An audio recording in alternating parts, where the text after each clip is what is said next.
Alors souvent elle est traduite par, ah bah je vois que la Maurice Goton il a traduit par l'assistance. Ça embête un peu. À ton âme Maurice Goton là où tu te trouves, mais on va pas te suivre pour cette fois-ci, hein. Tu nous en voudras pas. Ouais, Non, qu'on est le naf en réalité c'est la notion de triomphe.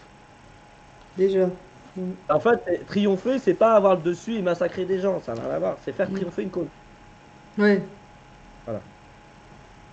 Euh, Donc oui, effectivement, cette sourate 110, elle énonce quand même le parachèvement de la mission prophétique qui est de faire triompher une cause particulière. D'accord? Et en réalité, cette cause, c'est quoi? C'est libérer le fath. إذا جاء Mm. نصر الله والفتح. Mm. Donc, et c'est quoi la cause que devait faire triompher le prophète de l'islam, sallallahu alayhi wa sallam? C'est de faire triompher la liberté. Mm. Alors, ça veut dire quoi la liberté? Pas, attention, pas dans son sens liberticide, et on va dire du terme, c'est-à-dire dans le sens moderne du terme. Non, dans le sens vraiment, j'allais dire, ontologique du terme, c'est-à-dire. Ça veut dire quoi? Ça veut dire, c'est libérer, c'est enlever les entraves, enlever ce qui obstrue le chemin. Mhm.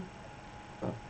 Et en fait, la cause que le prophète de l'islam devait faire triompher, c'était libérer tous les humains de l'emprise des autres humains sur eux. Mm.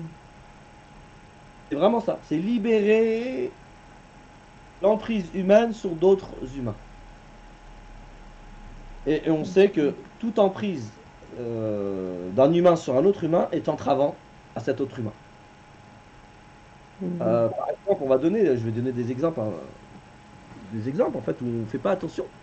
Mais toute la mission prophétique est de nous libérer de ça. Par exemple, le conformisme. Le conformisme, donc j'imagine que pratiquement tout le monde a vu des vidéos sur le conformisme.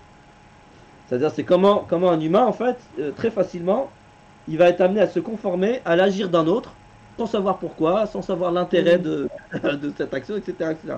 Il y a des Mm. vidéos qui sont juste incroyables, hein, c'est des Mm. vraies expériences qui ont été faites Mm. sur la puissance du conformisme. On est d'accord que quand on se conforme à l'action d'un autre et que ce conformisme, il n'est pas voulu, parce qu'on ne sait pas pourquoi, en fait,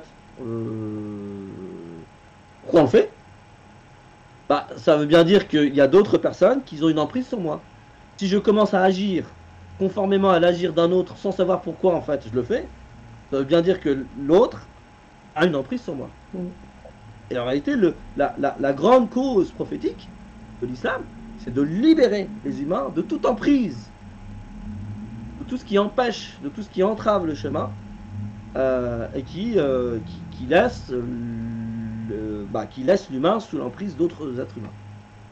Et en fait, le fait que nous soyons sous l'emprise d'autres êtres humains, ça nous empêche, littéralement, en fait, ça nous empêche d'accéder à quelque chose de plus grand. Ça nous empêche, Mm. en tous les cas, quand on est dans une perspective spirituelle, ça nous empêche d'accéder au divin.